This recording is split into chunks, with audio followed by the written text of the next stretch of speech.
দুপুরের লাঞ্চে মেনুতে আছে পুঁই শাক দিয়ে, মাছের মাথা দিয়ে, তারপর আছে পটল, এগুলো ভরে ভরে পটল দিয়েছে দেখো। আর এই পাশেরটা হচ্ছে আমার হাজব্যান্ডের থালা, দুজনে একসাথে খেয়ে নিয়েছি। আর এটা হচ্ছে আমের চাটনি, টক আচার চাটনি এই জাতীয় জিনিস আমার ভাত দিয়ে খেতে ভালো লাগে, তাই প্রথমেই নিয়ে নিলাম। আর এরপর আছে কলাইয়ের ডাল, আমি বারণ করছি তাও দিয়ে দিল আমাকে।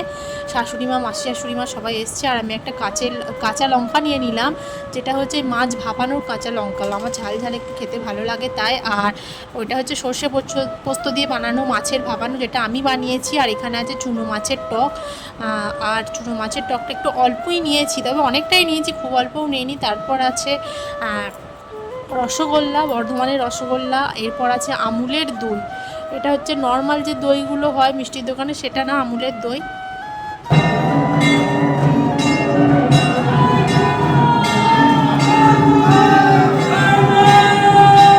আওয়াজটা আমি রিয়েল আওয়াজটা দিলাম। এই দেখো, এটা ঠাকুর ঢুকছে, এই যে মাথায় লাল পোশাকে যে ব্রাহ্মণ মশাই আছে তার মাথায় যে ঘরটি আছে এটাই হচ্ছে মা কালী। মা কালী এবার বেদিতে আসছে, তো মা কালী এখানে ঘটের রূপে পূজিত হয় আর খুব ধুমধাম হয় আমার শ্বশুরবাড়িতে। এটা আমার দ্বিতীয় বছরে পুজো দেখা, তো তোমাদের সাথে ভিডিওটা শেয়ার করলাম পুজোর দিন। ওই মেনুটা আমি যেহেতু খাওয়া দাওয়ার ভিডিও শেয়ার করি, তাই জন্য খাওয়া দাওয়াটা শেয়ার করে নিয়ে দেখালাম। তো কেমন হয়েছে অবশ্যই জানিও, আর প্লিজ আমাকে অনেক অনেক সাবস্ক্রাইব করো আমার চ্যানেলটিকে অনেক ভিউজ দাও, আমাকে আমার লক্ষ্যে পৌঁছাতে সাহায্য করো। আর তোমার সবাই অনেক ভালো থেকো, সুস্থ থেকো, সাবধানে থেকো। একটা জিনিস তোমাদের সাথে না শেয়ার করে পারলাম না, এই পুজোটা কিন্তু সকাল 10টা থেকে শুরু হয়, বিকেল 5টার মধ্যে শেষ হয়ে যায়। আমরা যে লাঞ্চটা করেছি ওটা পুজোর শেষে বিকেল 5টা।